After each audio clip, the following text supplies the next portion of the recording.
Warm greetings and welcome to today's edition of the Nigerian Leadership Group African Leadership Series. And I'm really happy to be here today to spend some time with us. And I have today a very special guest and a distinguished Nigerian, a lady who has been through the tunnels and the channels of the legal industry and the judiciary in Nigeria, who has carved her mettle, starting from working, first of all, in Jos, then starting her own firm, and then going to the bench, and then retiring, I think, as a justice of the Court of Appeal. And we want to look at the judicial system in Nigeria, the circumstances surrounding the judiciary, whether we still have faith in the judiciary, and what to do about building a greater Nigeria. So I'd like you to please welcome with me someone that I consider my sister, who is coming here for the first time, and I hope it won't be the last time, Justice Mrs. Adefokwe Okoje. So you're welcome, my sister. How are you? I'm very well, thank you. I hope all is well. Yes, bless God. Jolly good, jolly good. Thank you for agreeing to be on the show today. Thank you The for method inviting me. usually is I'll take you through a few questions and then we'll take a question and answer session. There are quite a few people on the platform who would like to ask a few questions from you about your thoughts on our great nation. Maybe tell me a little bit more about yourself, your background, and how you found yourself in the judiciary. Although I have a fair idea, but maybe you want to tell our people how come you found yourself on the bench and not making a lot of money as an SAN. Okay. Well, I started with practice. I was in private, well, before I went into private practice, I went to do my score in Just. That's how I got there. And I worked at the Ministry of Justice, for a couple of years. And after that, I was poached by Gali Brown Peterside SAN. And of course, by then I was tired of prosecuting because I found all I was doing was asking the government to send people to jail, prison them. And I thought, this is not me. I set the captives free, not keep putting them in jail. So I went into private practice with him, where I learned, quite a lot. I really gained from it. And I think I worked there for about 4 years. And then I went on my own, had my own practice. So I was in practice for, all told, with the ministry about almost 20 years.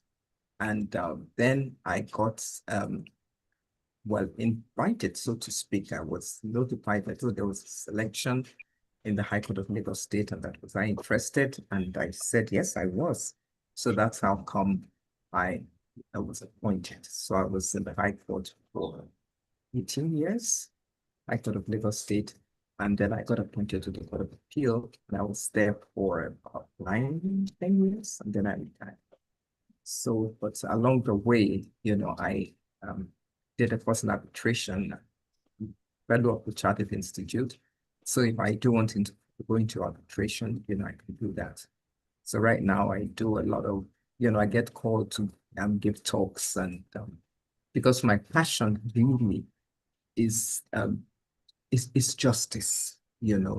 It's always a pain to me when I see that justice has not been done, or that some people are sidelined, or the important people. It really gets me. And anybody that came to my court whilst I was in Lagos State, or even Court of Appeal, they will know that more often than not, I give judgment against the government, and I give judgment against authorities whereby I saw that there was, some form of, you're trying to oppress. I always came out against it, and it is continued. In fact, I believe that if I didn't get on the bench, I actually would be one of the activists on the street. So that's me. In a nutshell. Thank you so much. And that's very interesting that you landed on that note of the seeking of justice. for a lot of us and a lot of Nigerians. People think now that justice is no longer available in Nigeria, and there are various reasons why they think so. The first one is that the judicial process is so long. Some people have been in court 10 years, 20 years. In fact, I know of a case that's been in court for 60 years. My brother-in-law and his people, even his ancestors started this case 60 years ago on a land in somewhere in Shimawa, and they're still in court till today. That's one. The length of the cases, adjournment upon adjournment upon adjournment. I even know lawyers who no longer practice or go to court because of this. The second, which is even more frightening, is that a lot of people think that the judiciary to some extent has been compromised, and it's been bought here, there, and everywhere. So I don't know what your thoughts on this are. And first of all, why do cases take so long on the average? And why do you have all these adjournments upon adjournments and things like that? Well, there was a, talk I gave about 2 weeks ago when I presented the fourth edition of my practice book, Civil Litigation. And it was presented at the Shehu Yaradua Center in Abuja. And I did that for a purpose, not only for, to present my book. It wasn't a launching, but I wanted to speak to authorities. And the people that attended, the former vice president and President Professor Chibajo, who was a special guest, the Emir of Kano, Sulilamido, is a special guest, and also the Ogbenyo Ijebu Land, Olorobi, Sonny Kuku, he was a special guest. And of course, I had other, I had senior advocates there, justices were there. And, I said that one of my pains was the pace of justice. In fact, I actually said that the judiciary was comatose and that no country is going to invest in a country where the judiciary is comatose. It's not moving. I said it has disappointed people, that the pace of justice is slow, the backlog is too much, and in a motley of places that have spoken, I gave solutions. I said that, look, in 2016, when we went to, I accompanied the High Court of Lagos State on a judicial retreat to Malaysia and Singapore. And we met with the Chief Justice of that country, and he told us how they were able to get rid of the horrendous backlog cases. And it was something they deliberately did. They set up a task force, and they apportioned cases to each other. They were able to sit, pending cases will go to maybe judges of this number, and the rest will go to maybe the newly appointed one. They were able to sort that out. I said that they have to do it. And I said, apart from that, what usually causes the backlog is, number one, a judge is transferred, maybe to another division. He leaves it behind. Again, the judge dies. It starts de novo. The judge might be elevated to the Court of Appeal. Case starts de novo. So I said that when a case starts de novo, it defeats justice because you're starting all over again. And I said that we must not do that. A case must be a continuum from judge to judge, and you have to stay with the case until you're able to conclude it. If you cannot conclude it, then it should be able to pass on to another judge. I know that is difficult because they say that so that the judge will have the opportunity of seeing the witnesses.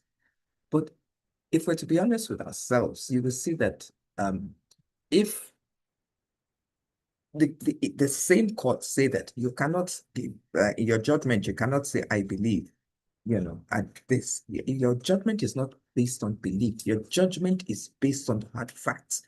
What is the evidence achieved? What is the cross-examination? What came out of it? And if a case goes to another judge, adopt the proceedings before. Don't start it again.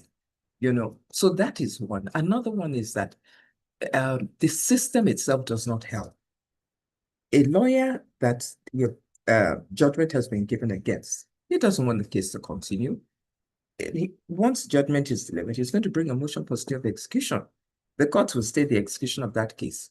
Even if the motion is not heard, the practice in most jurisdictions is that once the motion is filed, nothing happens to the execution of that judgment. So he is able to stultify that there. He goes on appeal, on a useless appeal. It takes years to get the appeal heard before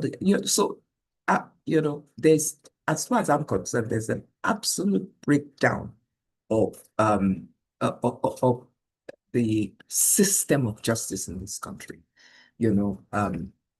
I can hold out a bit of hope because I know that the National Assembly, they sat on they booked this workshop. In fact, I was part of it, where they went through the whole of the rules, the Constitution, the rules in the various courts, with the with the plan of trying to speed up the pace, remove the bottlenecks, reduce the cases that go on appeal to the Supreme Court, so there's no delay, and just free up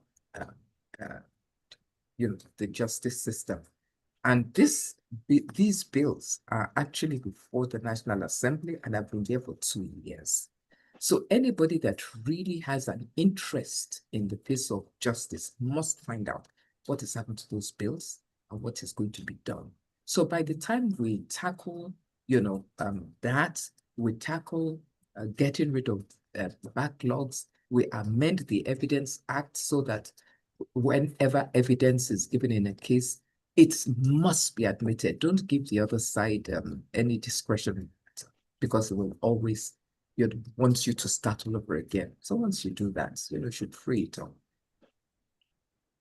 Okay, so are the people listening, and who really should take this decisions, who should take this initiative, who should really work consciously to free up the judicial system and to make sure that the judicial system is working more efficiently? How can we get our people to do this?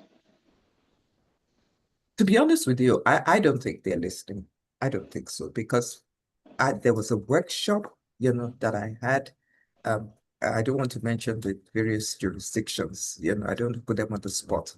But this has been, anybody that hears me talk knows that this is all I talk about.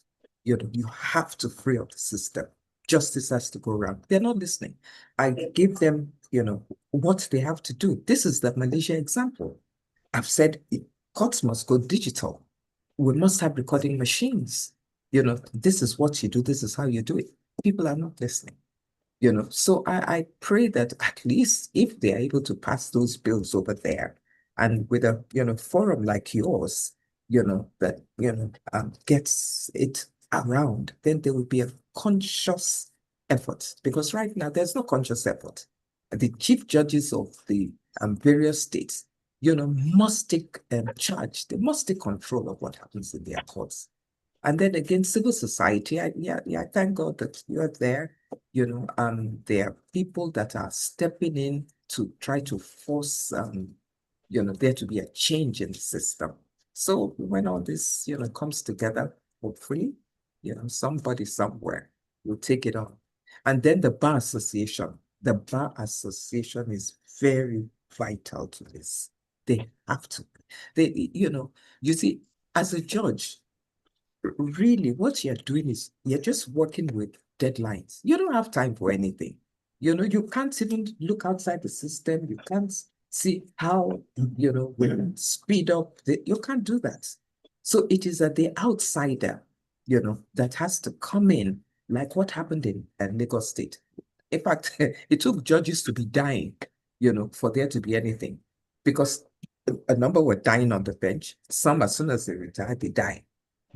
So, and we all were just, drowning. So, Professor Yemi Osinbajo, as Attorney General, now came in, with the Bar Association. It was headed by, I can't remember his name now, he's a senior advocate. and they came together with all these Agbakoba and some other, civil society organizations. They amended the, High Court of Lagos State civil procedural rules, which other states are now copying, for us to have, instead of writing the evidence in chief, it is by deposition. It's a witness statement. You come, you adopt it, you are cross-examined. So they did all kinds of things to make the system quicker. They had case management conference where you can even enter judgments in clear cases there.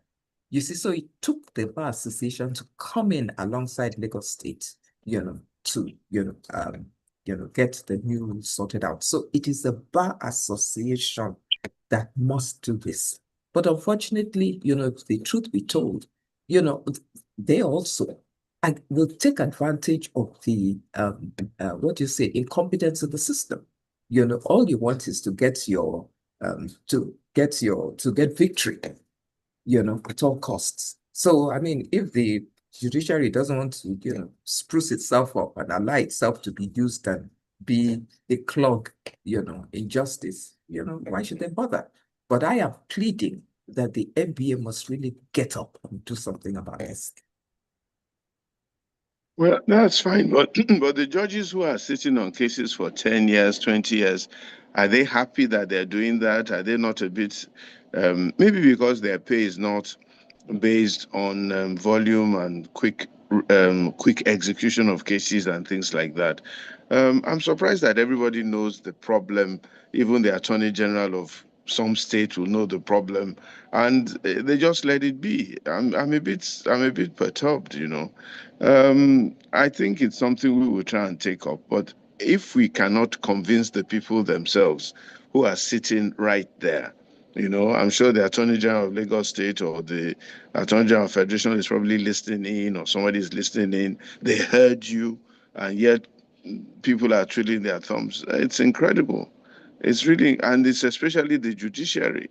Do you think if we had some kind of performance pay for the judges and so on and so forth, what would motivate the judges themselves to try and do their cases on time and finish with the cases on time? Do you think anything will self-motivate them?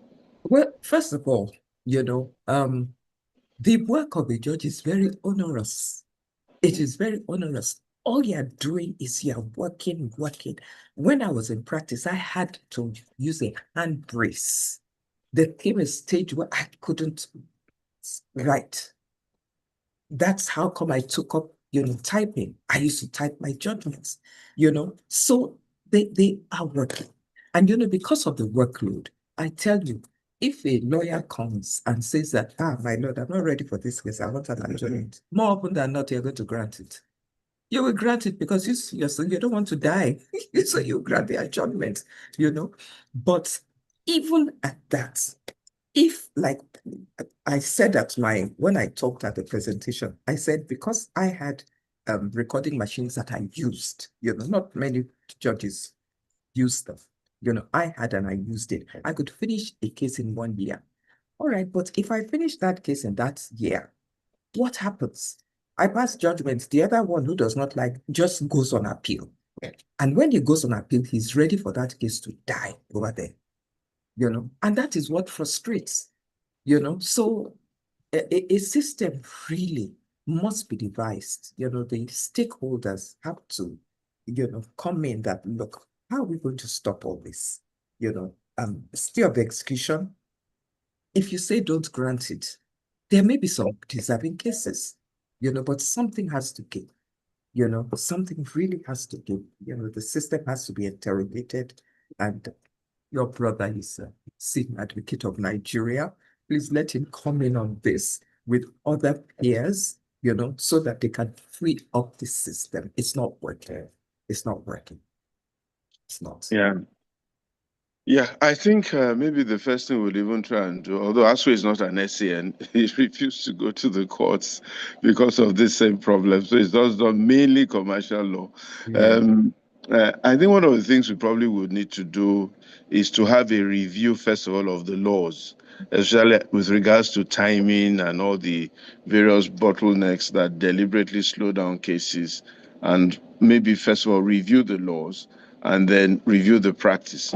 That judges still have to largely write longhand in today's Nigeria is almost unbelievable, and so on and so forth. So if a judge doesn't self-motivate and become electronic or computerized, I think all those things should be thrown out of the case, and people should either you have a judicial secretary who is taking all the minutes, or you have AI these days, that will take all the True. recordings for you and help you with your True. with your summaries and things like that. True. Yeah. So I think all those laws have to first of all be changed. Mm. And maybe we will work with you or somebody to see first of all how we can look at the laws and review the laws and come up with first of all the set of laws and principles that we need to look at, and then take it from there. The calling. Yeah. Yeah. It's a Yeah, calling, really. it's unbelievable. You have to get the right people in place. What about this issue of monetization of the judiciary? Let me use that word. Judiciary being influenced by monies here and there, both through the lawyers themselves, and sometimes they say some of the judges are in the pockets of the people who appointed them, the government, as it were. I mean, you've been very bold to be able to give judgments against the state, but those things sometimes threaten your own very existence, even as a judge, or your ascension and your promotion as a judge. What do you have to say about it? Why do everybody have this impression that judgment goes perhaps to the highest bidder? Well, if one is to be honest, it does happen, not in all cases, but it does happen, and, it just does. It does. A lot of people are very hardworking, they're doing their job as they should, and then the few just tarnish the whole thing. It's just a matter of conviction, really. And it's a question of the people you appoint. The situation has not been very good. And I believe that is why the NJC right now, whenever they want to appoint, they advertise. They just started that. They put out the names, and then people are free to comment. Is this a fit and proper person? And at the last election, they discarded some names, and went, forward. And one of the amendments that is proposed in the Constitution, the bill is at the National Assembly, as I said, is that the NJC should be widened. As it is now, it is a pretty close shop, but if you have a number of people from civil society, and you have, different people coming in, then you can get the good people, on board.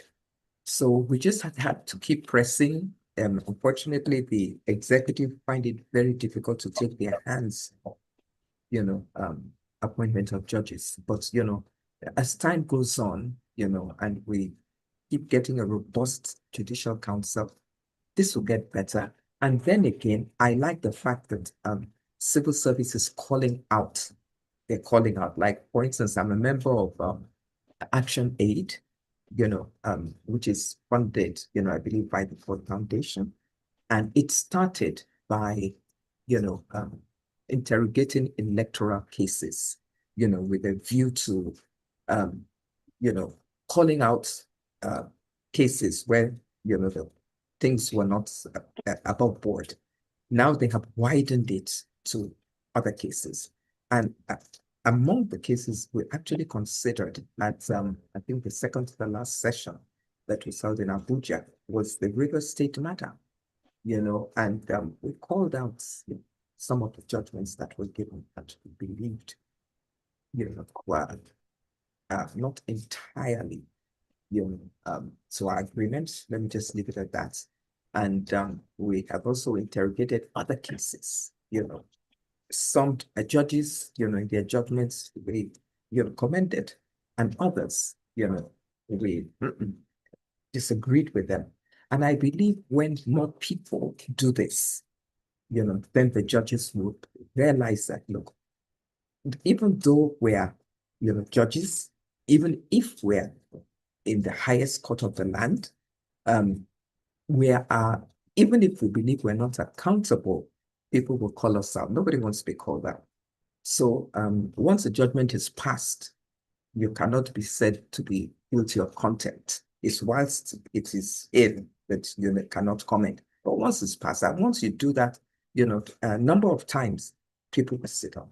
They will sit up. So I encourage people that look at it. If you don't agree, just make sure that you are on the side of the law and not just want to, vilify the judge.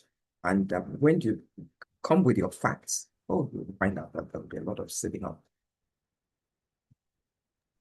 Do you think it is really possible to have a truly independent judiciary, to have a truly independent INEC, for example, to have a truly independent judiciary? Two questions. And are there any examples in the world where the judiciary is truly independent? And what did they do to attain that independence for the judiciary? Even America these days, we're saying Donald Trump is the one appointing the chief justices of the Supreme Court. So even the judiciary of the American system is now being threatened. Is it possible, and what can we do to truly have an independent judiciary? What do you think? Well, first of all, you have to liberate them from the purse strings of the government. You have to do that. As it is now, the funds to the judiciary should be a first-line charge, so that as it comes, it should go to the judiciary. But a lot of states are not doing this. They prefer to hold the funds of the judiciary and disperse it, as they wish, And of course, when you have this, the judiciary is likely to pander to, whatever it is they're asking for. In fact, I met a chief judge once, and she was very bitter, and Attorney General was there, and she was, bitterly complaining about the attitude of the chief executive of that state. But there it is, association of that state should come out. They should come out. They call out the chief executive, and there's actually a judgment that has been passed about this. So what more is needed? It is the NBA that must take up battles like that. Now you're talking about independence. Independence really is it is a judge itself, himself, herself, that must make up her mind to be independent. Now, at least the world here is better. And it's a matter of conviction. Like, I keep referring to my presentation that I gave about 2 weeks ago. I said that, look, they will hold it over your head. Like, for instance, if you're in the Court of Appeal, just to give an example, or the Federal High Court, that this one doesn't play ball. Take that one to some way out state. You understand? So, of course, you want to, if you're not an independent-minded person, you are going to want to, pander to the whims of the chief executive, so to speak, of that court. So there's that.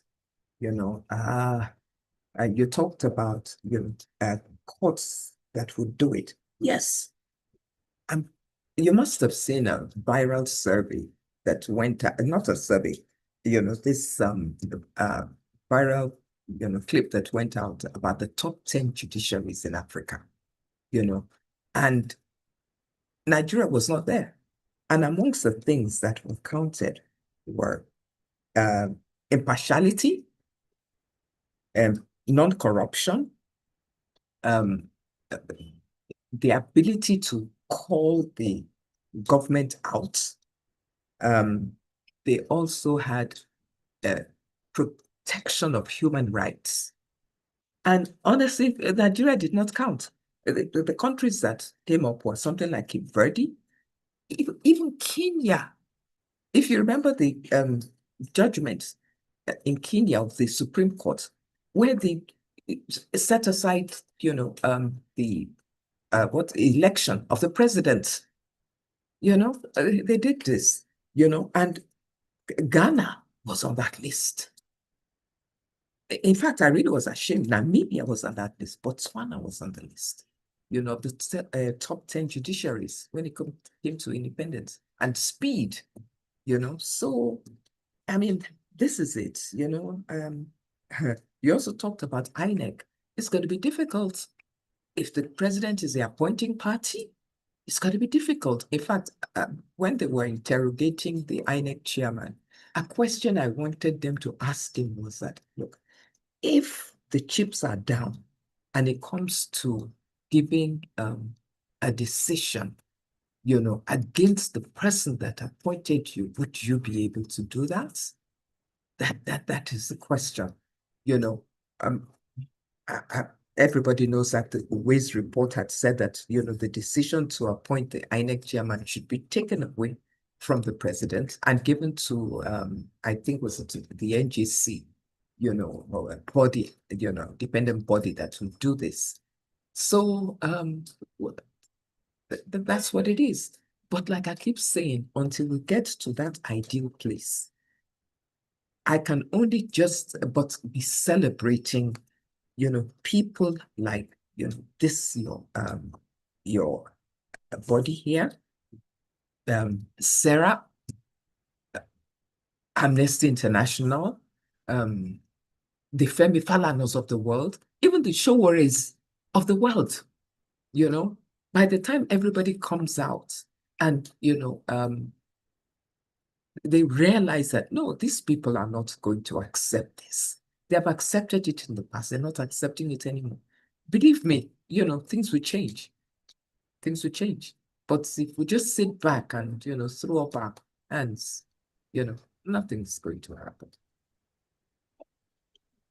Thank you so much. I think there's a lot of work to do, and we will sincerely do it.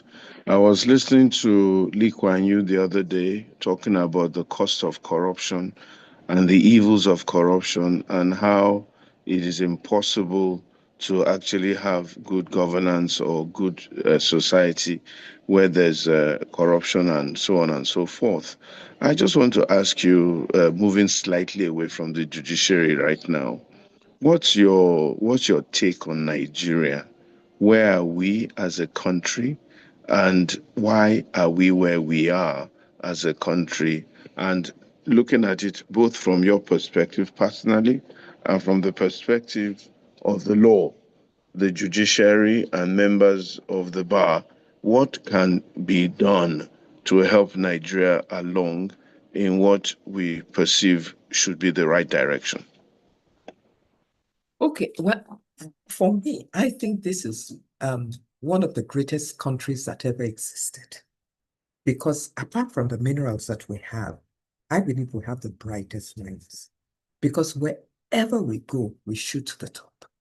That is Nigerian. In fact, that is a Nigerian spirit that is identifiable wherever you go. I've been asked, people who don't know me from Adam, they will say, "Are you a Nigerian?" I say, "How do you know?"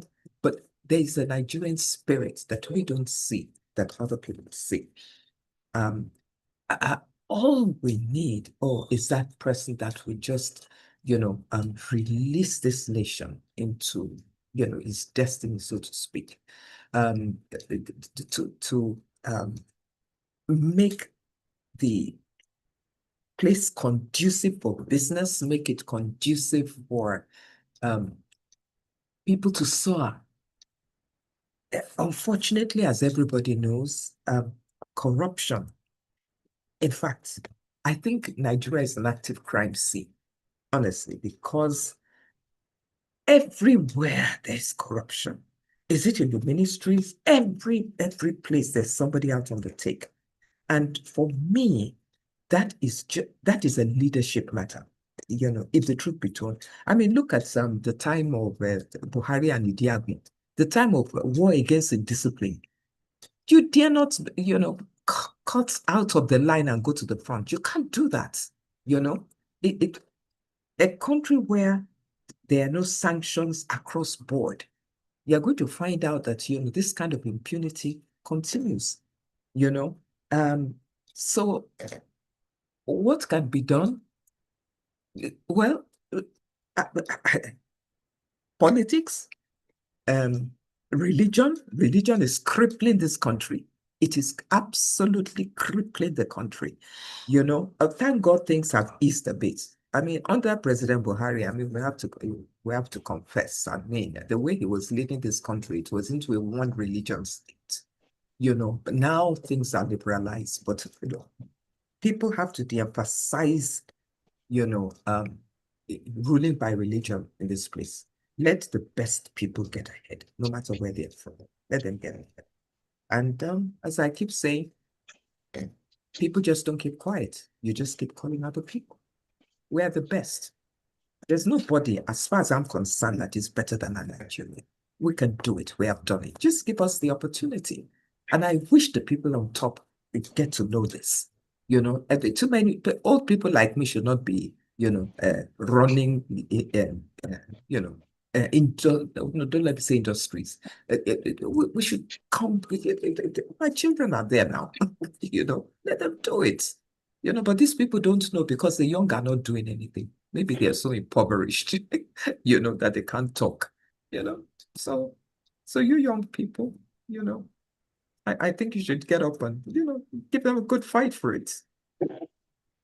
Well, we're trying our best. The society is so monetized that it's very tough. The people are so poor that they swing towards money, and somehow are people who happen, by God's grace, to be in leadership at this point in time. I think they're more focused on their own survival and their own getting ahead, and less on the nation and what is best for the nation. So there's quite a lot that we must try and do. So let me ask you a hypothetical question.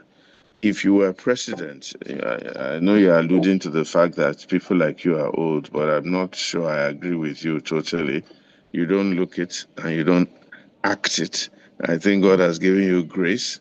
So you still have a lot of work to do.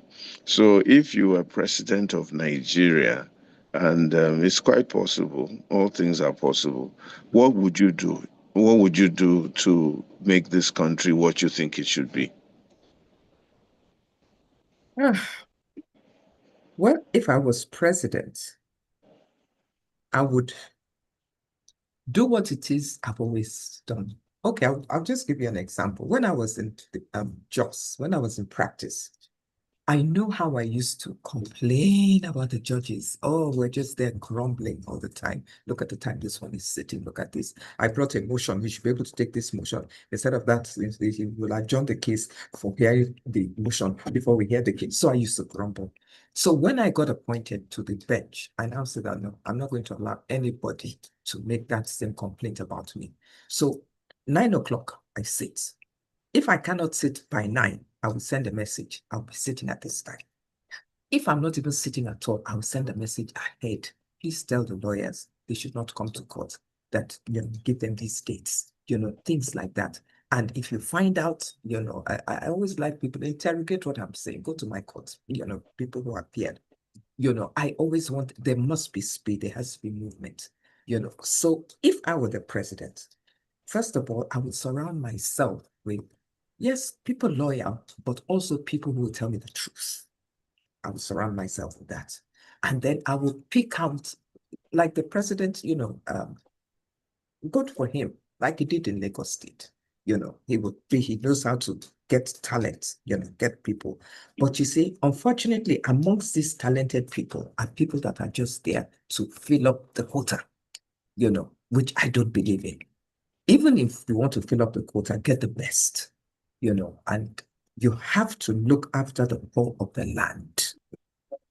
That is sadly, nobody cares. In fact, the poor are a nuisance. They're a complete nuisance, as far as the government is concerned. What is the housing policy? Nothing. They pull down houses in Lagos State, threw the people out on the streets. Where do you want them to go to? I cannot understand. There is no health. What is the health? There's no social, what is it, my health insurance for them. Unlike some countries, I went to Rwanda and I was asking them, "Okay, these people in the village, do they have access to care, health?" And the person said, yes, because what happens is that everybody, if it's cows you have, well, you sell a cow, put it towards it. If it's crops, if you're a farmer, so everybody's covered. At least most people are covered. Whatever here, who is covered? So mine is that there has to be the social system has to be improved. Once you've got that, you've got the health system going. You've got it. And then again, you didn't ask me this, but I will say it. That Niger Delta matter, it has to be sorted out. The region that brings the wealth of the nation has no reason to be in poverty. I believe that the 1960 and the 1963 Constitution must come back with regard to derivation. It comes from their land. They should get 50% of it, as our Constitution says. Other places that have good arable land, what happens? They eat the yam, they eat the cocoa that comes from their land, But these people, they cannot, because it's polluted, it's degraded. So for me, really, until that matter is revisited, don't throw, is it 70% derivation? That should be enough. And then the whole country sits fat, on their own misery. No. I don't like that. So I think really justice, social justice has come back to this country. And then we're talking. But so long as everybody is just out for what they can get, I really do not I won't say I don't see, I won't be negative about it, but I believe that there's some things that have to be visited for this country to move forward. What else are your thoughts on bringing back social justice to this country, which is really our topic for today, and the Nigerian narrative? What else do we need to consider to make sure that there's real social justice in this country? And I'm going to be opening up the platform very soon for people to ask questions. But let me just have your take on that. What are the 1, 2, 3, 4, 5, 6, 7, 8, 9, 10, 12 things, or whatever you think we must do as a country to really truly have social justice? Like human rights is at an all-time low. I was watching, when they were processing in Abuja, a couple of days ago, and I watched the police chase them with, tear gas and all kinds of things. People were running out of scatter. And I thought, what is this? You're there, you're supposed to be protecting them. And there you are harassing them. So human rights has to come. You can't just pick anybody in the streets. Where's your warrant of arrest? Nothing. You just pick people like that, throw them into a jail. So there has to be protection of human rights. And then, of course, there has to be health. There must be health for all. I don't know how they're going to sort it out, but there has to be health that everybody can afford. And there has to be subsidies put in place. There has to be housing that has to come for these people, for the vulnerable in society. The old have to be looked after as well, pension. And what else did you ask me? I can't remember, but all these things have to be What are the things we need to do to make sure there's social justice? If you have a list or if you have some thoughts, you've said health, you've said looking after the poor, and so on and so forth. Yeah. Yes. And I've talked about housing. I've talked about you have to remove the bottlenecks. There are too many bottlenecks in this country. Too many rules, too many regulations. Look at the rate of exchange. Who can borrow? Nobody can borrow. It's like as if the country is being made for the investor, to come in and invest. But for the people themselves, how are they going to be able to survive? So you have to make things easy for them. It's not just a matter of tax. You have to make life easy, help them to be able to thrive, to be able to survive. There, of course, and then, well, schools are, pretty well free in most places, although the quality public schools especially, really, there's not much to talk about over there because anyway, teachers are not, well paid. But in fact, if you go to, like, I talk about Rwanda a lot because I was so challenged when I got there. When I saw their schools, I said, this is a public school? Yes. So that has to be in place. And what else do we need now? Accountability, transparency. Yeah. People have to be held accountable, you know. There has to be transparency.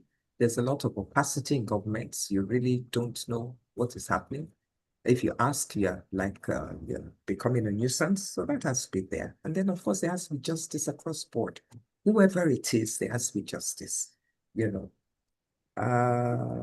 I believe employment, protection of human rights, dignity for the person. Yes, ethnic, don't discriminate. So that's one of the few. Okay. Thank you so much. We're going to open the floor for questions now. Jumoke is going to drive that, and Sonny also.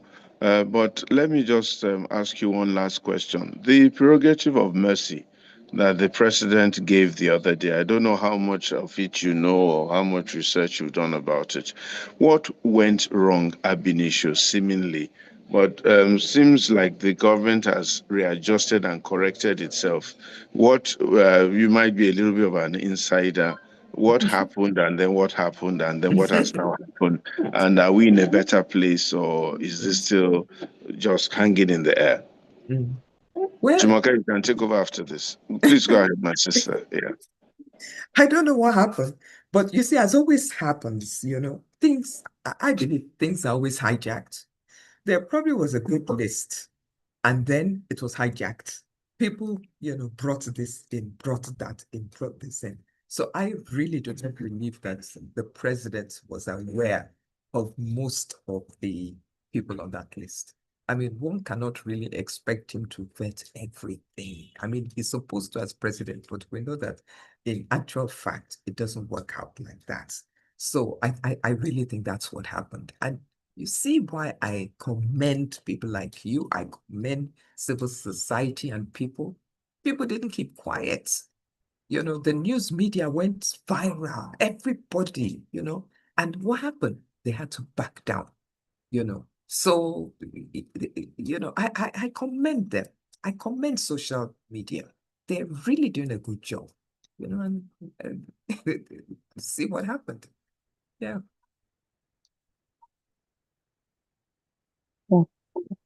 Thank you so much, Ma. I believe Pastor Sonny has a question or comment, and then we have a few hands up.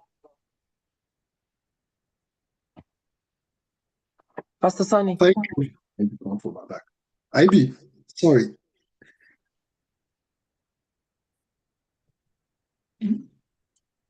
Thank you very much. I have just one question. And thank you very much, Justice. My name is Sonny. I have heard all you have said, short of lamenting. A lot of people seem to know what the problems are and indeed maybe the solution.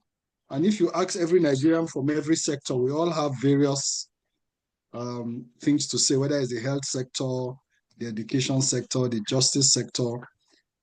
You have had the rare privilege of being appointed a judge after being a lawyer for some time. And I know Pastor Ito, I did ask you, if you were to be made the president, what will you do? My own question is, we all seem to know the problems and the answers, but only before we are appointed to be responsible for solving the problem. Because you will agree with me, I mean, Oshibajo was there as vice president. He could have done something. The current Attorney General of the Federation, I'm sure he knows what the problems are. He also knows how to solve them. Why is it that people are unable to solve these problems once they get into office? I mean, when they are outside, they know what the problems are. They discuss it, they talk about it, they talk about the solution. Why are they unable to solve these problems once they get into office? Okay, well, you with regard to Professor Shipajo, for instance, in that position, really, it's what you're assigned to do. There is, I never like to say cabal, but really that's what it is. You're shut out of government. And the only time he was able to show his head out was during that NSAS matter. I think that was it, when he I think he sacked was it the DSS man? What happened? After that, we all know, what happened. So let's go into that. Another thing is that it depends on the system. The system, that a lot of this, they won't even allow you near. They won't allow you near, you're caged. So you're just a lone person grumbling in your privacy, and again, it takes a lot of boldness. A lot of people don't have boldness. Honestly, they don't have boldness. They prefer to go. The perks of office are so good that you cannot see beyond the perks, and I believe they don't have the strength of character to be able to stand up to the system. So that's the problem. That's why it's when they come out that they then see that, then life is not too good on the other side. Yes, because you are just, blindsided with all the, that's all the goodies of the office. So that's the only thing I can say. We need people who, from the gates are ready to confront the system, so that whatever happens, that's what you're there for. Yeah. All right, thank you very much. I have other questions, but let me leave. I see a few hands up. Jumoke will take those hands. If there's still time, maybe I'll, put in one or two more questions. Thank you very much for your response. Jumoke, go ahead. Thank you, sir.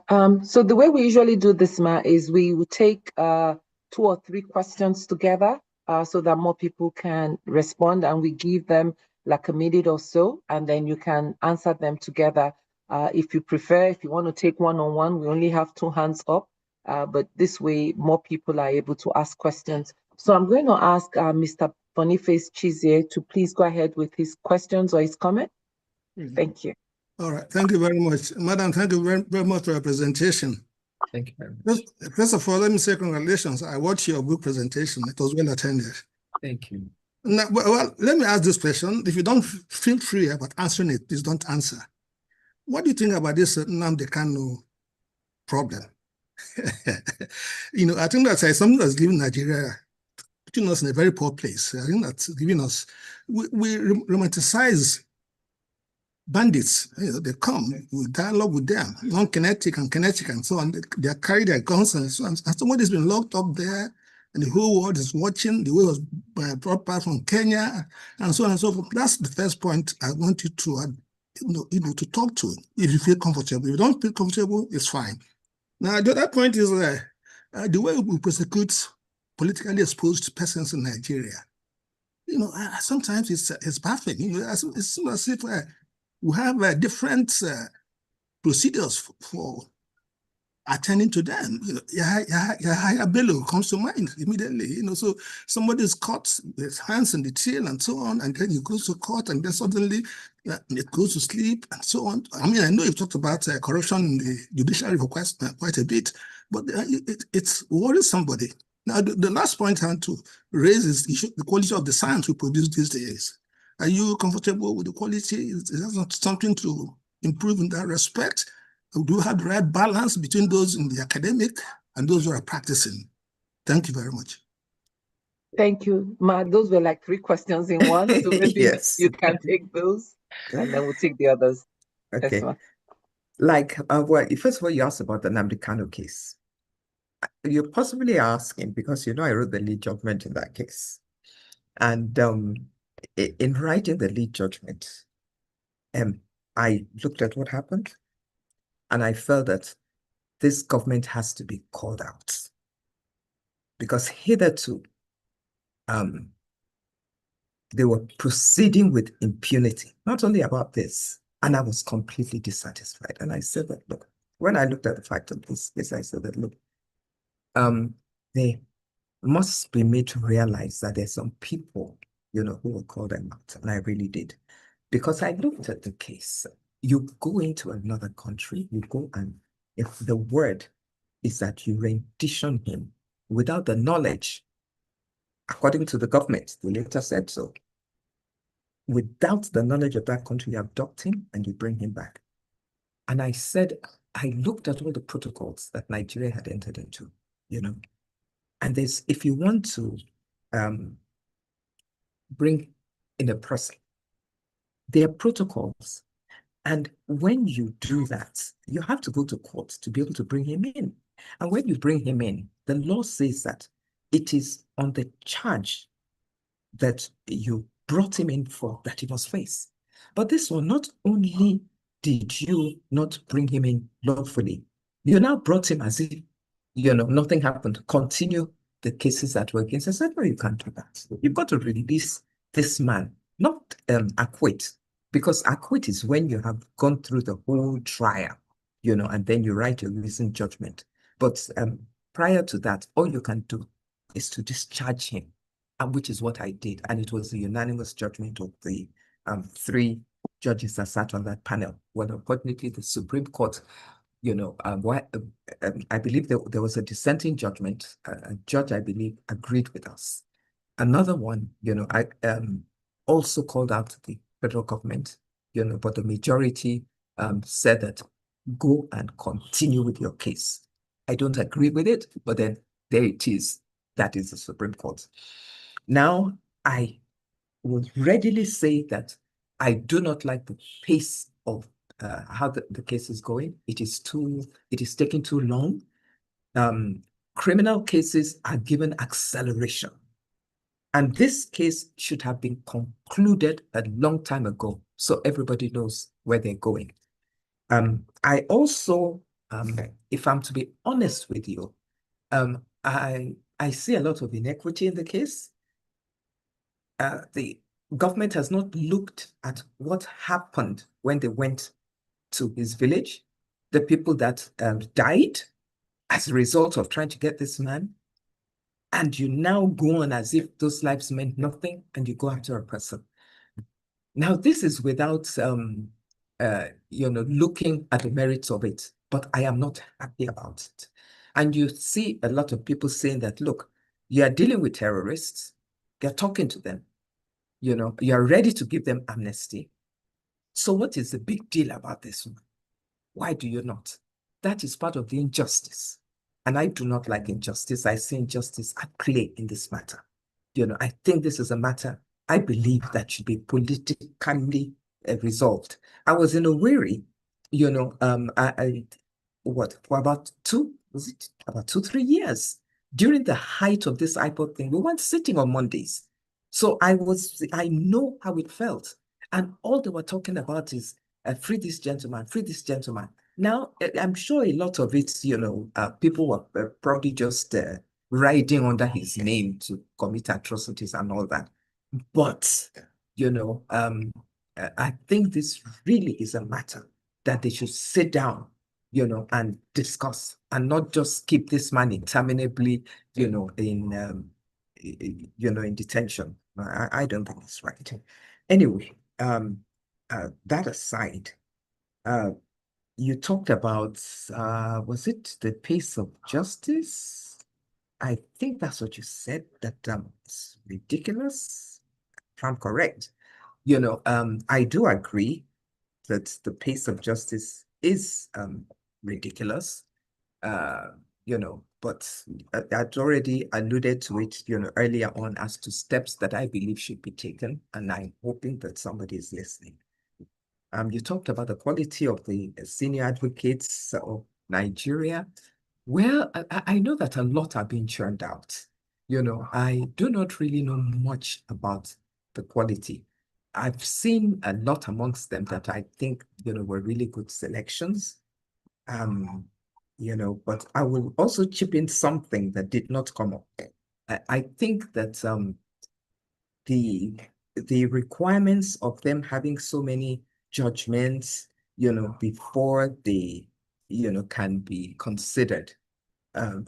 Maybe good, but it's harming the system, because then you find senior advocates that are filing appeals on every and any matter, some you find them in far-flung places like Yobe, where maybe they can get cases disposed of, judgments, they're going there. They're filing appeals. Maybe matters that don't even need appeals to be filed, they will file so that judgments can be obtained. So I'm hoping that, that requirement will be discountenanced. But with respect to the quality, I'm not too, I really don't know of anyone that should not have got it.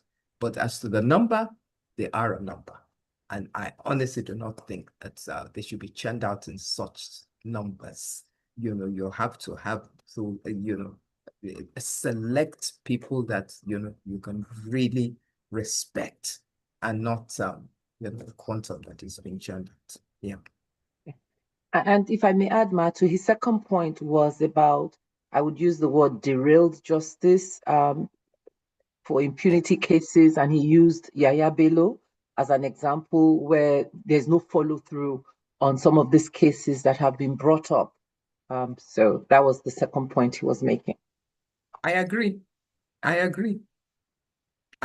There's complete inequity. They will first of all,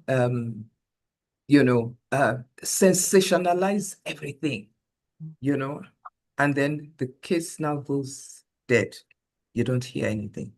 Why have you disgraced the person? Now, in the case of Yaya Bello, same thing. You made so much noise, and now, whether politics is, coming in, who knows? Those are the things that one does not like about the justice system. It is very annoying. It is very frustrating. It should not be, selective justice is bad for the system, which is what is happening. I must confess, it is what is happening. You don't select justice. When you start a case, stick to it and dispense with it. If you have no case, don't even take the person to court. Don't do that. Get your grounds before you even institute prosecution, and stay to it until you conclude. Yeah. Thank you, Ma. So we have two more hands up. We have Auntie Yemisi Ransom Kuti and Professor Nike Grich. Please go ahead, Ma, with your question. Good evening, Justice Okoje. So good to Good evening, hear ma'am. from you, and keeping the burning fire of justice shining. Thank you very much for all that you do.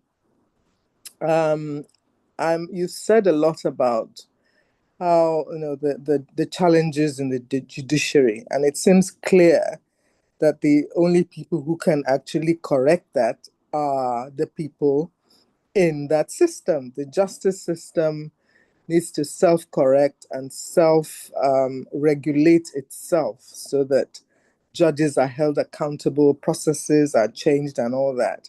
So I'm sure you have a lot more to say about how that can be done and how that can be done swiftly. But there are 2 points that I think I would want you to also address. The issue of the disobedience of court orders. Why is it that the court will give orders and it is disobeyed and nothing happens? I mean, what's the point? So I would like you to speak to that, to how there can be some consequences that go with giving out these court orders when they are disobeyed. The case of the residents of Oroshoki leaps to mind, and nothing happens. The whoever it is will disobey the order, and then that's it. They still go on and have their way, and nothing happens. It's very worrying for the entire stability of the country. And finally, one of the points I've always thought is worth considering, when my father, in the days of our parents, there were lay magistrates. There was a whole level of magistracy that could be co-opted into the justice system, where they could settle a lot of these, minor cases that happen at community and neighborhood levels and local government levels that do not need to rise up and clog up the systems that we seem to see these days. So what are your thoughts about whether that would be another avenue to expand the capacity of the justice system to deal with a lot of the cases that it seems to be wrestling with at the moment? Thank you so much for all that you do. And be assured that people like ALG, people like myself and others are very more than willing to be part of, being vocal in supporting, because we need those voices out there. We need to orchestrate the voices that want change without violence, of course. I'm always opposed to doing it in the wrong way. We now have a democracy. I think the civil society movement too has to recognize that it is not fighting the military anymore. We have democracy, and there are democratic processes that must be employed to ventilate our voices and to get that stability and civilized environment that we want to promote and establish in our country. Thank you very much for all that you do. Thank Ma'am, you, Ma, for your comments. And then we'll take the last hand that is up, which is Professor Grange. And Ma, I also noted the points down if you need me to review them. Professor Grange, please go ahead, Ma. Thank you very much. I don't know. I feel so exhilarated by your courage and the fact that you are able to say exactly what is going on and to suggest what can be done. Thank you so much. Well, having said that, I want to agree with you that perhaps the biggest problem that we have is the cultism aspect of governance. There is governance by cult. This is my own experience. When I was taken to court for whatever it was, halfway through, we were told that, some of us, I was taken to court with 9 other people in the Ministry of Health. And one at one sitting, 3 of us were just asked to go, to work out that they are no longer liable for the offense for which all of us were charged. And then we looked at it and found that, well, these people, they are, the people who are left are Yorubas. And these 3 people who were told to go are non-Yorubas. So we wondered why, ethnicity should come into this. And that was really, because we picked that up, they had to return those 3, But the point I'm trying to make is this, that, there doesn't seem to be a system.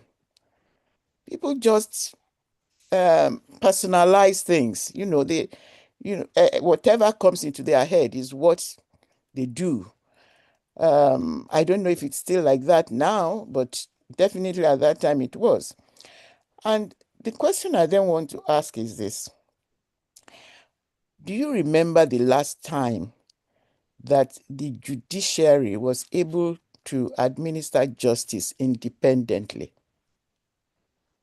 If you cannot, then we have to go back a long way to correcting whatever it is we want to try and correct. So let me, even maybe as far as in our villages, to see, how justice used to be administered in those days. Sister Yemisi has said that perhaps it should be administered locally, etc., and then whatever cannot be administered locally should be brought up. But we would like you to please tell us what structure, what system should be in place for the judiciary to be able to administer justice independently. Thank you. Thank you very much. So now you can take those. I don't see any other hands, but Pastor Sonny also has a couple of questions, and I do. So if you take those, ma. Yes. First of all, for Auntie Yebisi Ransom Kuti, is first of all to commend her entire family for donating themselves to fight for the nation. They fought for this country. I respect them. I respect her father, the headmaster. I respect your mother. I watched her movie. I think it was she that deposed the the Oba of Egbaland, and of course Fela and Beko, even the Professor Odikoye, he was also an activist professor, so you know what it's about. And I thank God for people like them because, like I always say, anybody will get away with whatever they can get away with. We have to continue to push back until they are the ones that will now be feeling on the run. We must not allow ourselves to be made to feel as if we're speaking out of line, we're speaking out of turn. No, we know better than that. We all have, most of the people I've spoken to here, and a lot of us, I believe, were well brought up. We don't, money is good, but we will not sell our souls for money. So they have nothing on us, by the grace of God, because if anybody wants to find something against it, they will dig until they find something. But we're people of conscience. So you talked about disobedience of court orders. Now, anybody will disobey if there is no sanction. It is for the people who are suffering from this disobedience to take action against it, because then you go to courts. You go to courts, Don't say because it's Lagos State that they will give judgment in favor of their. Don't do that. You have to test the system. If you don't win, go to the appellate courts. Take it to the Supreme Court. Claim damages. Whatever you need to do, you need to do. But don't just keep quiet griping. That the Beko and some cuties, to confine myself with your family. They didn't just keep quiet. They fought the system. The system had to respect them. I believe there's even a statue of him along the road. Why? That is because he stood up to be counted. Now, so with disobedience, people will disobey. It's what you're going to do about the disobedience that counts. Once they are sanctioned, they are dealt with, you will find out that fewer people will disobey. And then you talked about lay magistrates, whether they shouldn't come back. I think that is quite a long way away. I think we just have to, support what it is we have now. But then we have arbitrators. Arbitrators are lay people. I mean, they don't have to be lawyers. They don't have to be anything. People agree that, look, let us go to this one for resolution. So we're talking about lay magistrates. I think that is a far cry. I think we should just perfect the system we have. Professor, I may have forgotten something. I know the moderator will remind me. Professor Grange had a question around cultism, yes, and she talked in about government. Yes, cultism in government. I remember. Now, Professor Grange, first of all, I must apologize to you because we went through what you went through. We were completely pained. We were completely pained. It was like, oh man, look at an upright lady, who is being what is it now, harassed, intimidated, but because we knew who you were, we knew of you, we knew that no, no, no, no, no, no, no, no, no. So we felt for you. I certainly felt for you. You talked about cultism. Yes, that's why I did say that, in the last up until the last administration. I like to be honest, in all this. Like my father said, and he said it in Yoruba, that's, at this age, I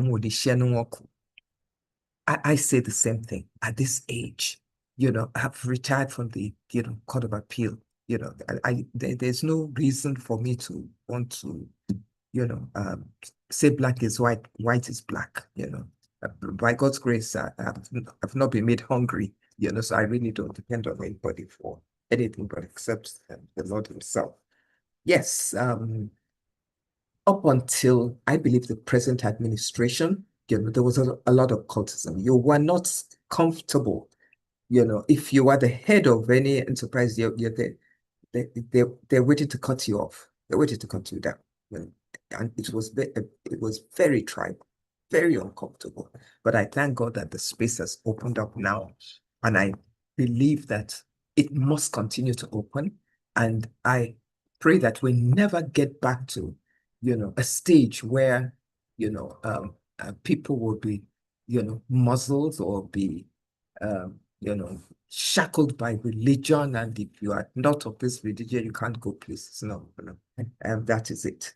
Cultism in governments, well, we continue to pray. I think it is in every government, but it is for people who will continue to speak out and not allow them to get away with what they shouldn't get away with.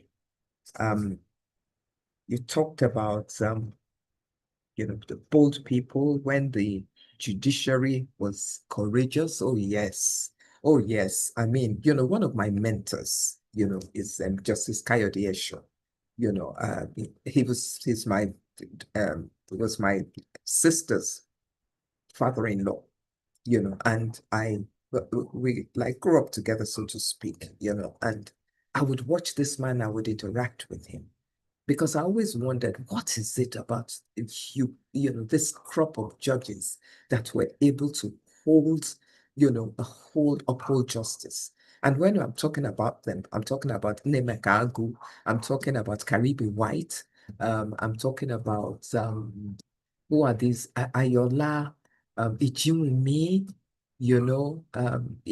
judges like that. They didn't look back, And if you notice these, I hate to talk about pedigree, but pedigree counts.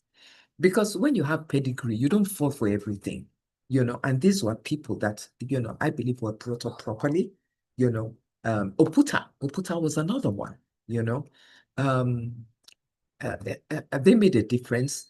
They looked out for justice, and as I said, in my presentation, I said that, look, and those were the days, and not that it was comfortable, because those were the days of Decree 2 and Decree 4 of Babangida and Buhari. You dare not come against people like that. I know a lot of judges that when they have a case, and well, first of all, what these regimes did was that they suspended the human rights portion of the Constitution, so that the government, so that the courts could not interrogate if human rights have been infringed. But you see, a lot of judges, as I said, would throw their hands up. It's you sack a person without notice.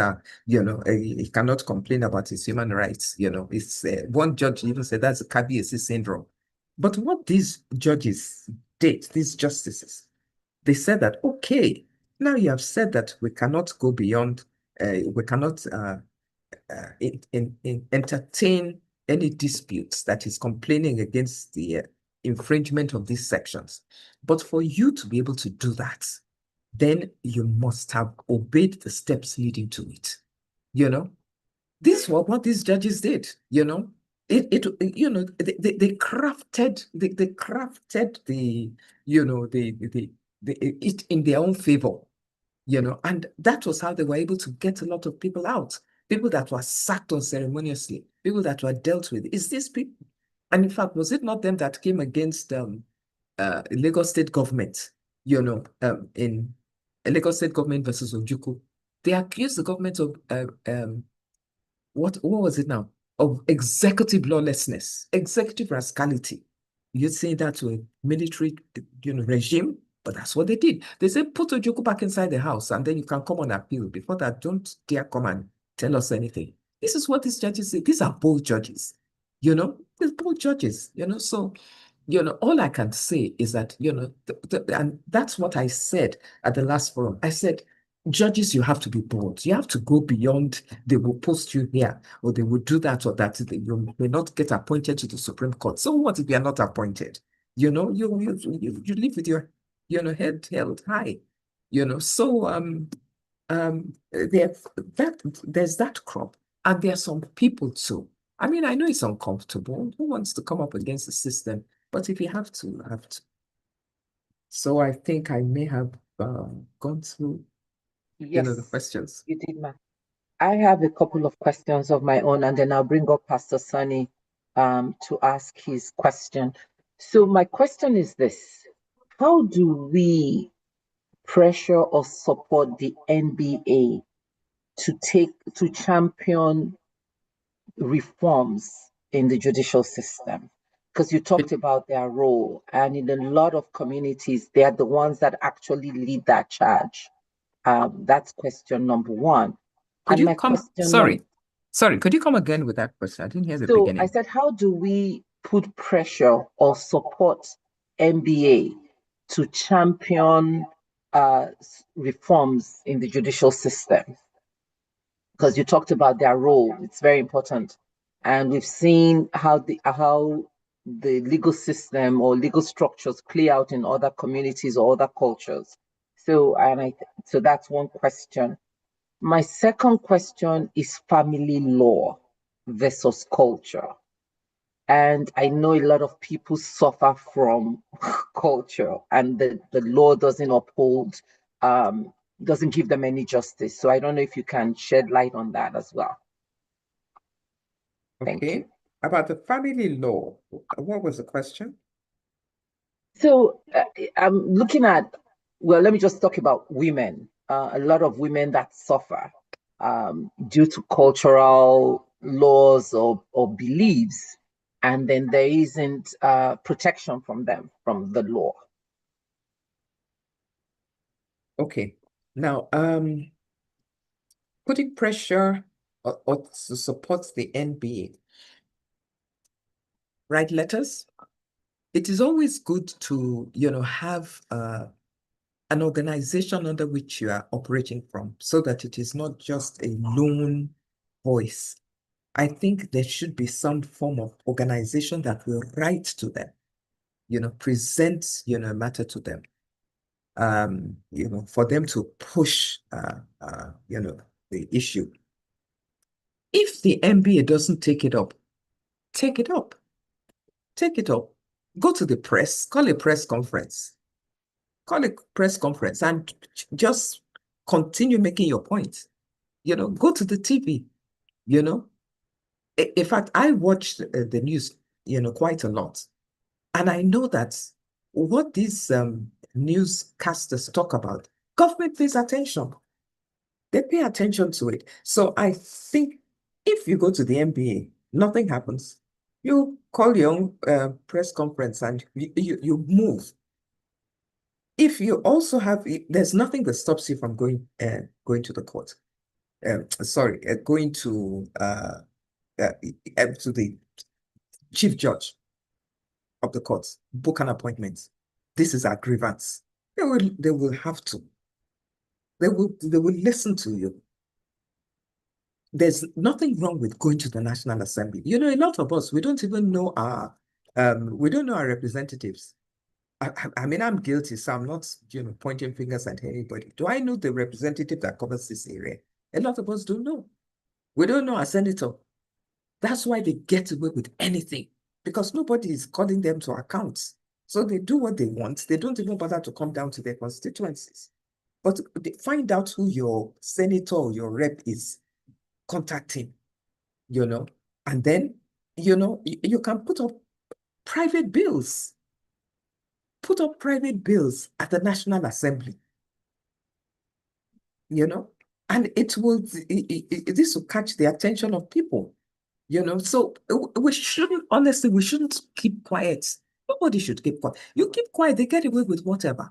But when you are vocal and they know you are not backing down, they will pay attention to whatever it is that you have to say.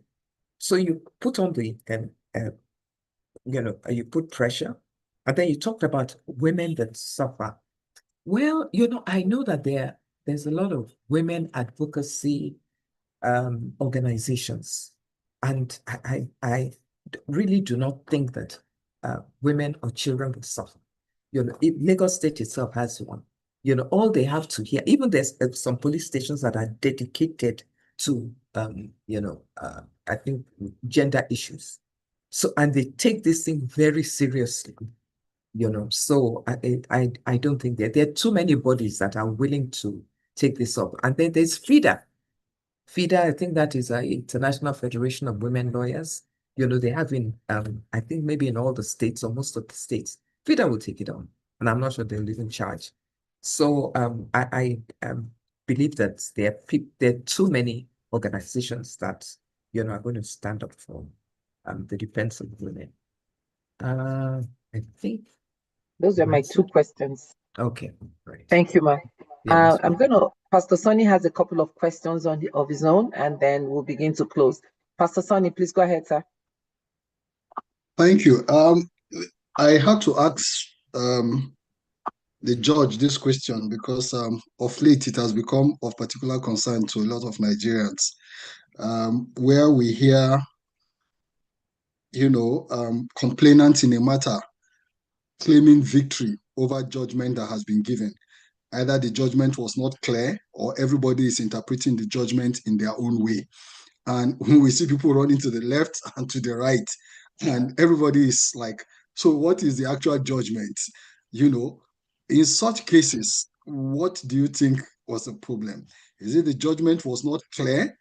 And if it wasn't, and the people go back to the court to say, please, sometimes because it's the Supreme Court, there's no other place to go. So it's a bit confusing for those of us who are lay people. When we see a judgment has been given, the defendant is saying, I won, the other person is saying, I won. How is that even possible? Well, we're actually, there are cases that deal with judgment writing, where, of course, the steps to judgment, and the judgment has to be decisive, it has to be clear. Unfortunately, not everybody is perfect, and a lot of the time, they can be under so much pressure that you make mistakes that you shouldn't, or I don't know what should have happened, but really, a good judgment should let you know exactly what the situation is, either left or right, but there it is, like, as I said, I don't know what happened. So I don't know. Okay, thank you. Then the last question I want to ask is, and it speaks to the independence of the judiciary as well. And you alluded to it initially when you said that the monies meant for judges should be first line charge. We see governors and more recently, Minister Wike in the FCT building houses for judges, and we have seen judges being called to a ceremony and cars are being presented to them and all of these kind of things. And at the end of the day, I mean, how does that speak to the independence of the judiciary? Because people take these same people who are dispensing these things to judges to court, to these same judges. how will they be able to, in all fairness, rise up and give a judgment against them, even if it is wrong? Should that kind of practice be stopped, outrightly, or what do you say? What do you have to say to that? Well, you see, that is a problem, maybe when judges do not administer their own funds. You see, it's a tricky question because there it is. If you are in a house that is broken down, and then the chief executive of that state renovates or builds a house for you to live in, am I going to say I'm not going to stay in that house? You see, that's a catch-22. It's a catch-22 situation. It's a catch-22 situation. I know that ideally it should not be. It should not be. The votes should be given to the judiciary but I really don't know how to answer that question. You see, I can talk for myself because the fact that you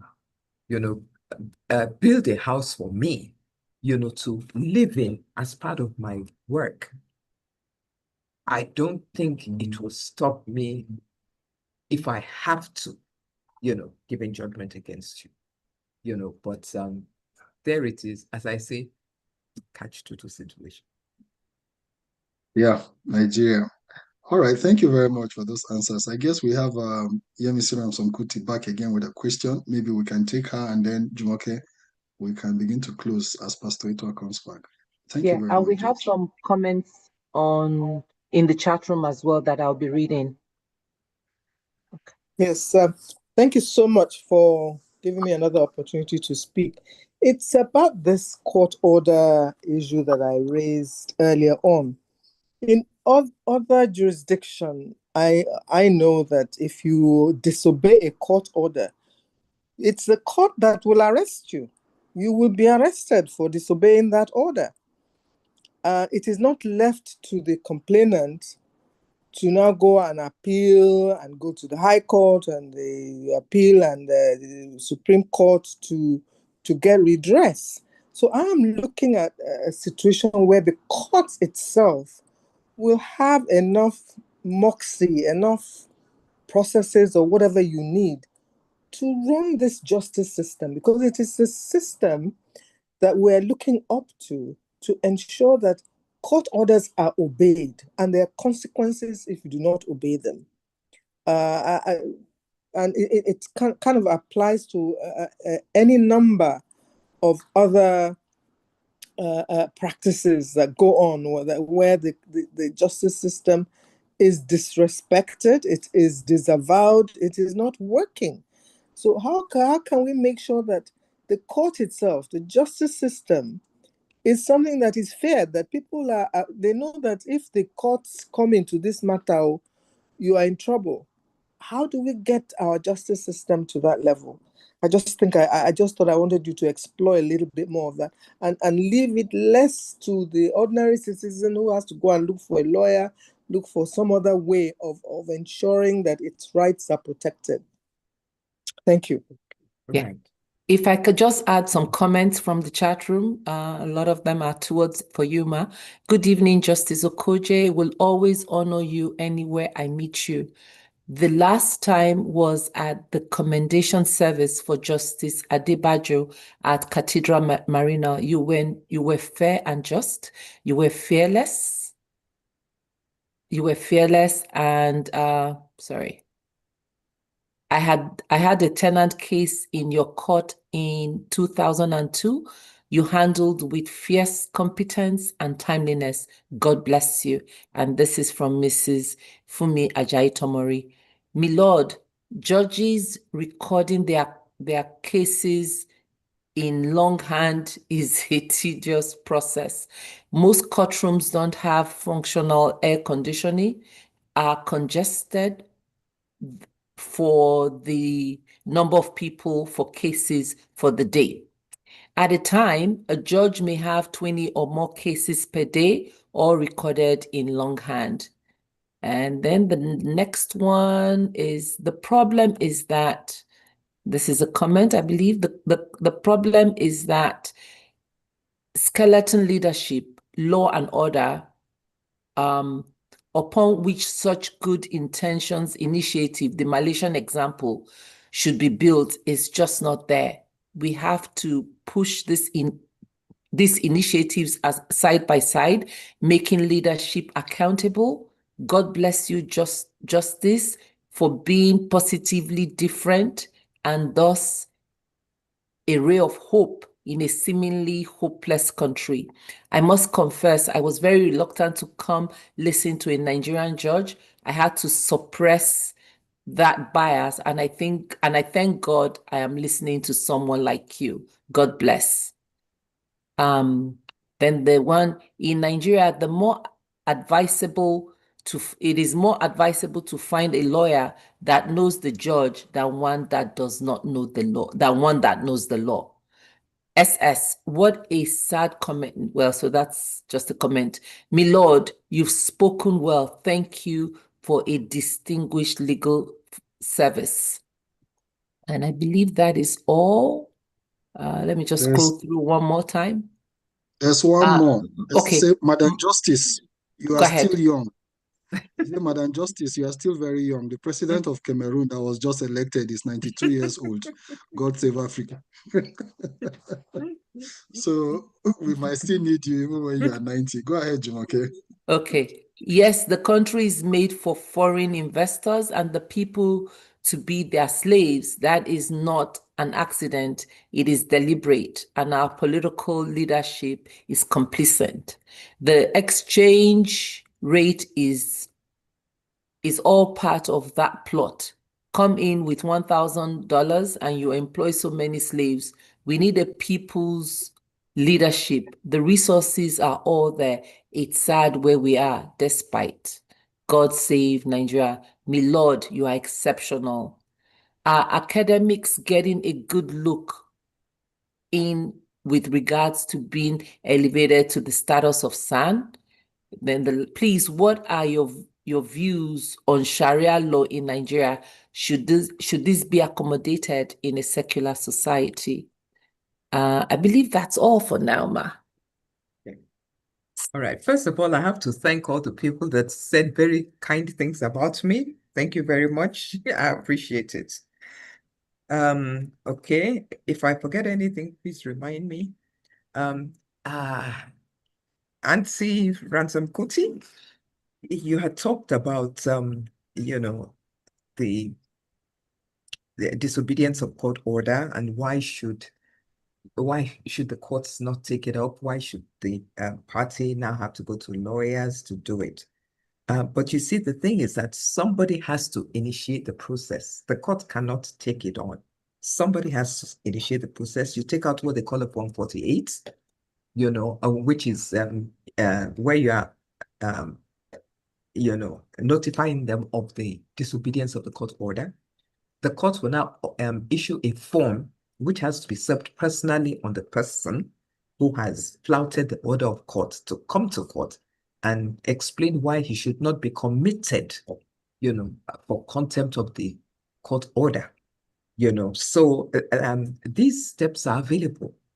And unless they are taken, the person walks off, So it's unfortunate, but those are steps that have to be taken.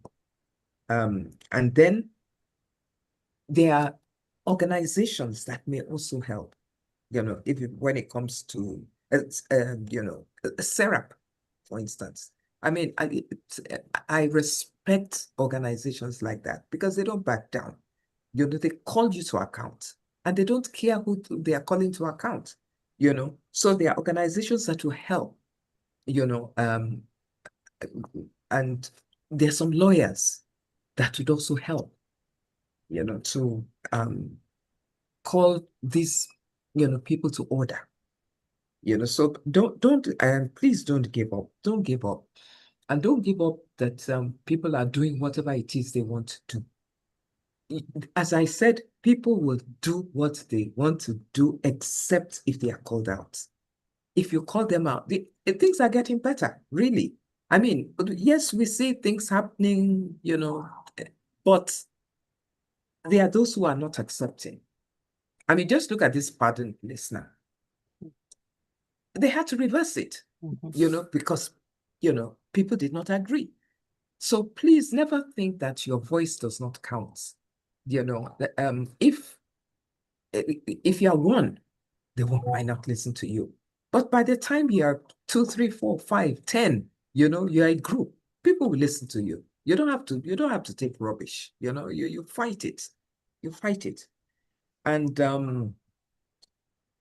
somebody talked about the bad, the horrible conditions in the courts, longhand writing and things like that. I agree. Years ago when I went to Ghana and I saw court recording machines, and to be quite honest, in Lagos State, whilst Justice Ilori was there, they brought in these court recording machines, but they were not fit, for purpose. When I say fit for purpose, some will work abroad, but here, because of peculiarities, it may not work. So they brought in some that were, better fitted for purpose. But then there's all kinds of red tape. Maybe the machine will break down. Maybe the people who would administer it may not know how to administer it properly. I had that situation, where the person transcribing, it took forever to transcribe. Once I was at the High Court of Lagos State, I had to pay from my own pocket somebody that will come in with the system and help me. In fact, I paid 2 people, to come and do this for me. So sometimes that's what it takes.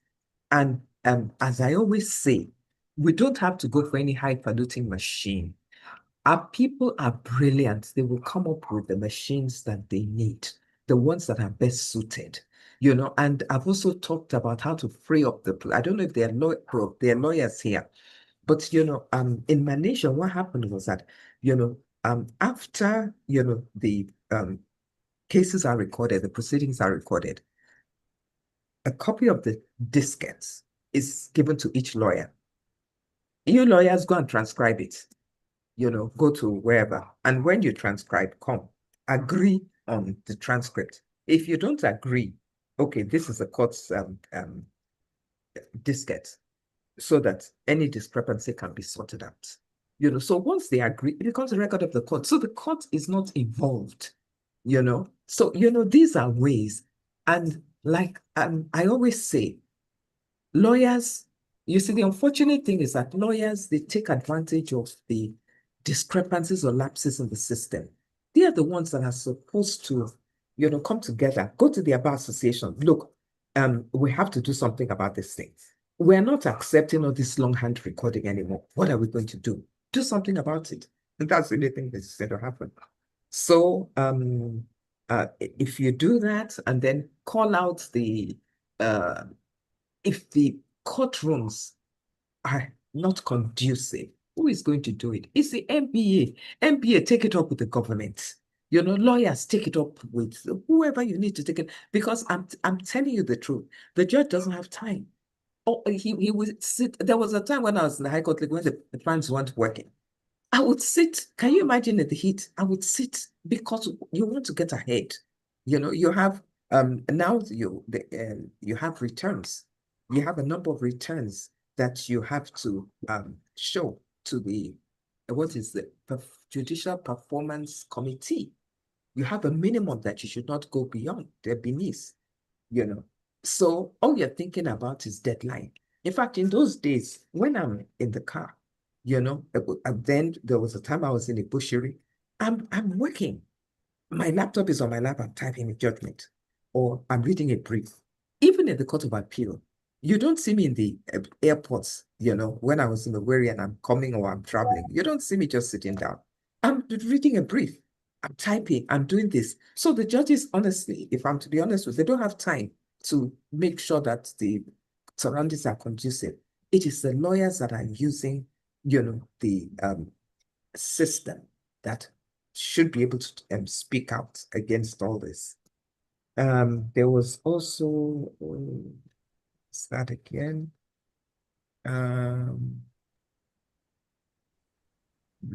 There was a mention of Sharia law as well. What you Okay, thought Sharia about law. Sharia law in a secular society? Well, I guess maybe that can be endemic to the area because, you know, some people are more comfortable with their own law. They are more comfortable, you know. A Muslim will be more comfortable with their own law. It's when it comes to, you know, non-Muslim. And I believe that there are also laws there that make it clear that except if you agree to be bound by the Sharia law, you know. So I will not say that it should not operate, you know, in their own area. It is when you go outside that area and you now want to force it on, you know, people who are not bound by that, there'll be a problem. But I don't think that is happening now. And somebody said something about about slaves. Yes, you know, foreign countries coming in and all that. Yes, it's true. It's true because, like, for instance, look at your exchange rate now. It's so bad. And then again, look at the rate of you know, exchange. I can't remember what it is now. Is it 26? Nobody's borrowing. You know, in fact, I tell people outside the country that this is the time to come and invest in Nigeria. Come and buy Nigeria for, you know, for next to nothing. And it's very sad because that's what's happening. The people here really do not, you know, have the loose money. In fact, they're so busy just doing day-to-day existence. Nobody is thinking of, you know, thinking far into an investment. It's the people over there that have the loose cash that can do it, which is the unfortunate thing in this country. And this is why the government must make things easy for the people. They must make there to be a conducive atmosphere for people to do whatever they need to do. You know, industries, people are shouting. Industries cannot, you know, you're not making it easy. And anybody that raises his head in this country with a business, they're going to come after you with all kinds of rates. This duty, that duty, this one, have you taken this permit? Have you taken that permit? Have you done this? And you know, you go to the ministry and somebody is asking you for this amount from the ministry. I mean, it's like you're working against life in this country. Honestly, everything is just geared to make things difficult, you know, and something has to give. We cannot continue like this, you know, and I hope they are listening. We cannot continue like this. Things must be made easy for people to thrive. You know, you keep on saying, okay, they have tightened them. There's no leakage. There's no, but is it translating to the people? It's not translating to them. You're just talking in the air, you know. So, you know, I agree, you know, the people are coming and they will make slaves of Nigerians because they are the ones that can afford it. The average Nigerian cannot afford it, you know. So I pray that things will ease up. We have to take our democracy in our hands. We must not allow the foreigner to come and take us for pittance. They must not be allowed to be the ones to come and control our mining. You know, that must not be allowed. We cannot be slaves in our country. We've been slaves for too long. So we really have to take our destiny in our hands and make sure that they are the ones that should run. We are the owners of the land, you know. So you know, the Lord help us. You know, when I say it's getting better, people probably say it's not because, you know, they are looking, you know, close. But it's getting better and it will get better, you know, but we cannot and we must not sit on our laurels. We cannot sleep. We have to interrogate. We have to push back, you know, push them back against the wall until good things happen for us. Thank I hope you. I've answered everything. Thank you so much, Ma, for your time here with us and for your service to the country, for all that you have been doing and for being that voice of justice, of truth, righteousness, based on the comments that have come out. And actually for being that ray of hope to many that will look up to you to say, because you did it, they would also be bold and courageous and fearless and to stand for truth and to defend justice. So thank you for your time here. We really appreciate you being here, and I'm sure we'll have you back again soon, or we'll call upon you for others, for other things that we're doing here at Tri-Africa Empowerment Foundation. And I don't know if you have any parting words for us, any last words that you want to leave with us to burn an impression on our hearts. So if you have that, we would ask you to give us that comment now. Yes. Well, it is that please do not give up hope. Please do not be discouraged. I know there is a lot to discourage anybody, but we must not. And never think that your voice is not heard. Never think that you are not being counted. Your voice is being heard. Make it louder, and come together. In whatever form, you can just craft the concerned citizens of whatever. They just and speak. Papers are carrying. Right to right to arise. Right to channels.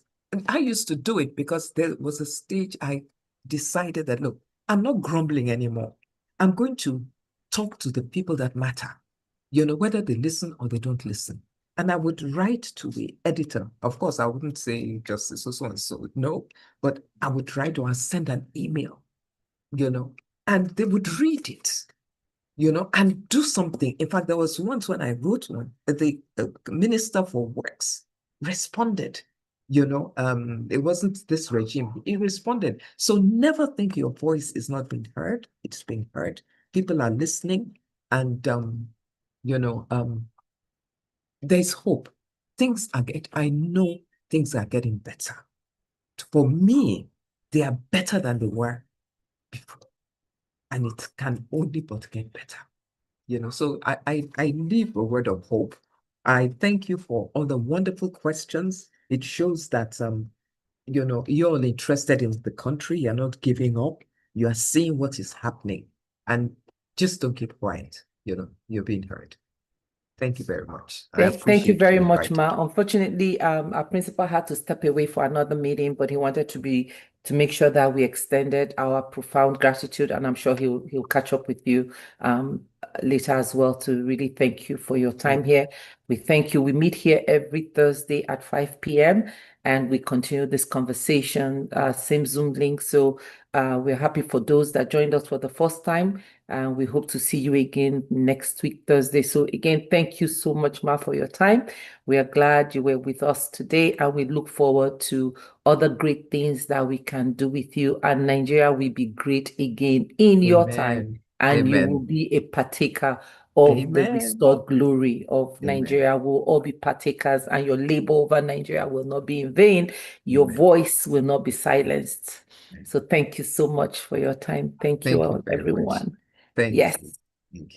And to those of you that were with us last week, we talked about the bills, and we had a summary of the recommendation that I'm going to quickly go over it with you. I'm going to project it here. We had a session last week, and we talked about the bills in the House, in the red chambers, or in the red cabinet, they call it. And people were able to weigh in on their opinions, what they thought, and what should go and what shouldn't. So we are writing a letter of recommendation based on the feedback from everyone to the House, which is part of what you've been promoting, that we shouldn't be silent. So this is part of what we did last week. So can everyone see my screen? I'm just going through the letter. I don't know if I should read it out to you. Yes, let me read it out. Your Excellency, on behalf of the Africa Leadership Group and participants of the recent Nigeria Leadership Series webinar themed Bills from the Red Chambers, we are pleased to submit this letter containing our key observations and recommendation regarding several legislative proposals currently before the 10th Senate. Bear with me. The session, which brought together a diverse group of policy experts, academics, civil society leaders, and practitioners focused on legislative reforms with implication for governance, health, mining, agriculture, and public safety.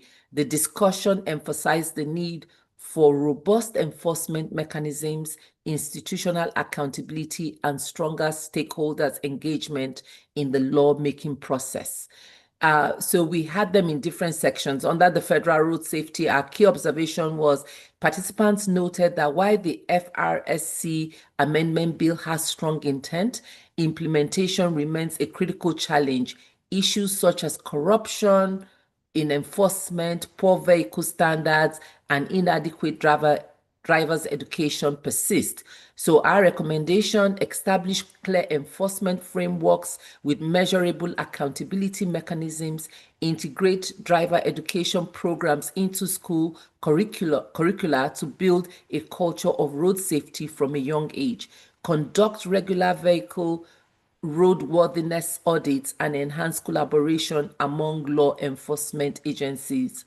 The Dietitians Council of Nigeria.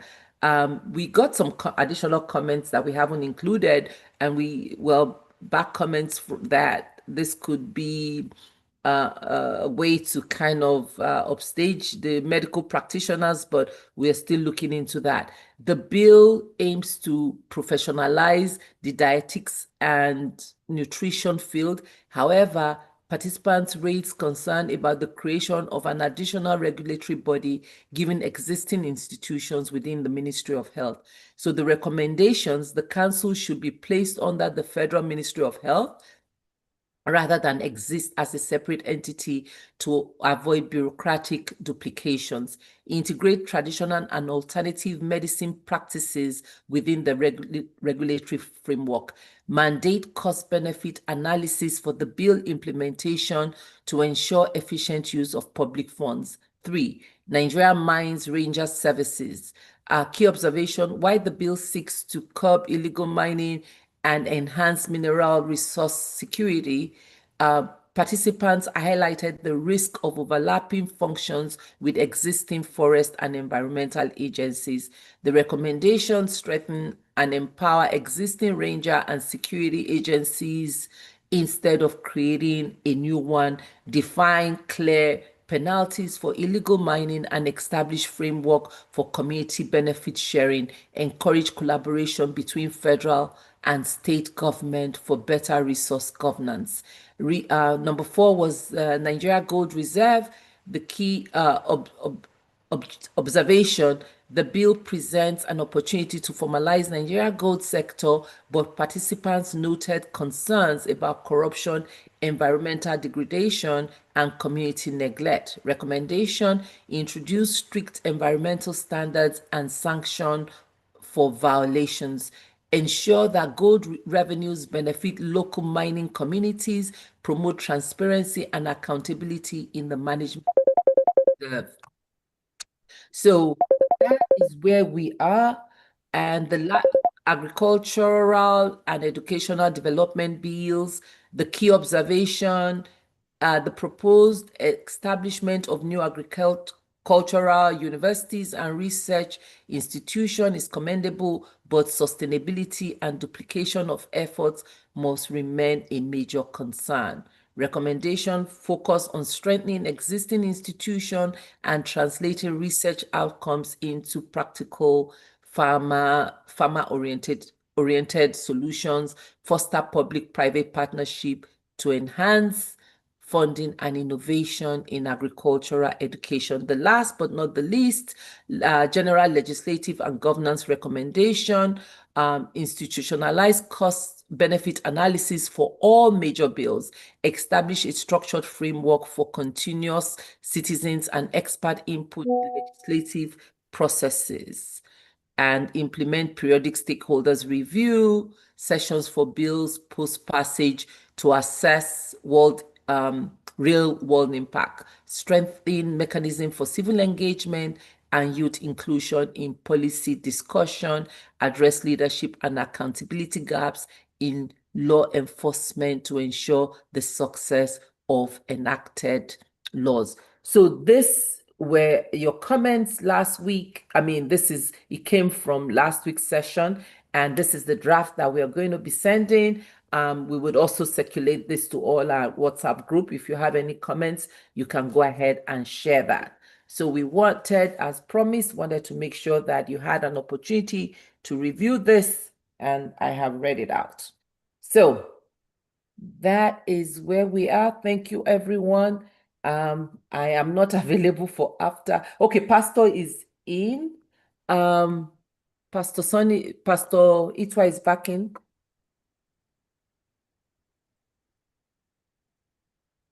Mr. President, I can't see you here. Pastor Olu, I don't see Pastor Itwa.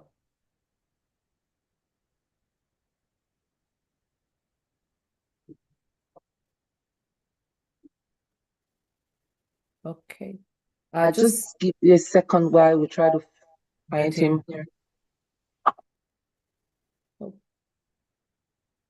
Pastor Sonny. Yeah, it's okay, Jumoke. Let's go ahead and close. Yeah, I don't see him on the WhatsApp chat. I got a message that he's in the room, but I don't. Maybe he's trying to log in. Log in, okay. Check for Zenan's whatever. Yeah, I was checking for Zena's login details as well, but I don't see that. Okay, maybe he's not there. But we thank the justice. Let's release I've thanked her. Thank you, Ma, for listening to us also go through what we discussed last week. So yeah. Pastor Olu, I don't see Pastor Itwa on the platform. Okay. All right. Thank you so much, everyone. We have another meeting today, so there's no after party. Unless, please feel free. Pastor Sonny, are you available for the after party? Okay, let's hang on a while and see. Okay. So yes, I'm going to go ahead and stop the YouTube. Thank you, everyone. See you again. Share the document you just read, please? I'm sorry? Yeah. Will you share the document? Okay, yes, please. we'll share the document to the to the different WhatsApp group. I mean, to the different groups. Okay, well, I'll be expecting it. Thank you. Yes, we'll share that. We wanted to make sure